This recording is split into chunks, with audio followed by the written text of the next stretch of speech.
професија е многу важна и мене би е многу драго што ја имам могуćност да ги образовам кандидатите за возење на кола, пошто то е као за општа култура многу добро, као за општа култура многу добро. Ја прво ги учам кандидатите да према кола не треба да се понашат као со човек, пошто колата треба да ја сакаш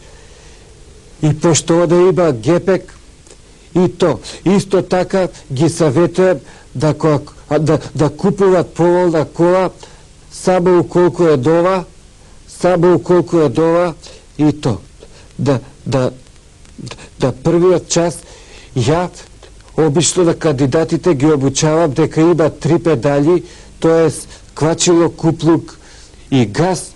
и да кога се трга со возилото, обично треба да се отпушта лагадо левата дока да спетка да десната и да то треба да се даде жбигавец и да се убаци у прва и со реквизиторот се гледа кога постепено се трга да се уклучи у саобраќај, али за то захтева поише пракса и заради тоа би се биде кандидатите многу захвални, заради тоа што су многу добар и би викаат фала и то, и би викаат фала. Пошто има кандидати со различита нарав, од мене се бара да бидам многу стрплив, што ја у остало би сум многу стрплив. Еве да пример, ќе ви дадам еден пример, кај што имаше еден кандидат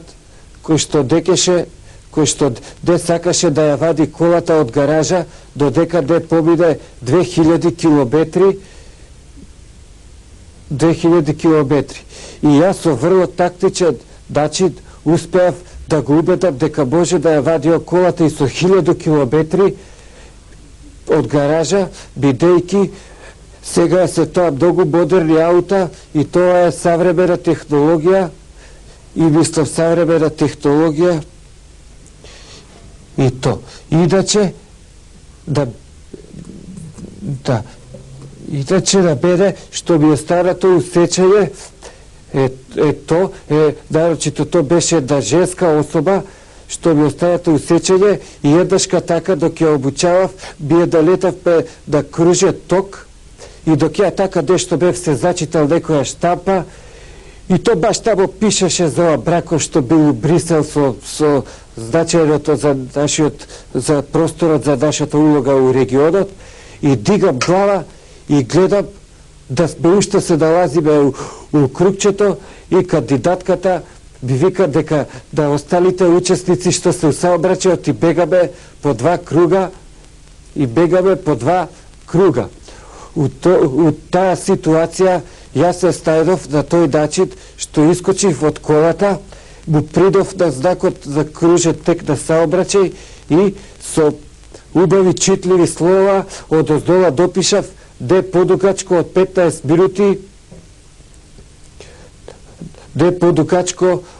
15 минути, дека за оваа психологија треба да си голем психолог. Јас ќе го наведам и следечиот пример. Тоа е примерот кога у една прилика јас со една кандидатка и ода се бучеше да паркира и ода се бучи да паркира, ја као до незе седам боже сум заинтересовано и ода се бучи и после до време вика ете готово, ја паркирав колата и ја као вака дзирнав кроз прозор, гледам и викам па добро е, до тротоарот може би да идеме и пешки, И за тоа ја у оваа прилика би сакал да им кажам да у садашницата да сите гледачи да уколку дајдат слободно место за паркирање, одма да купат кола.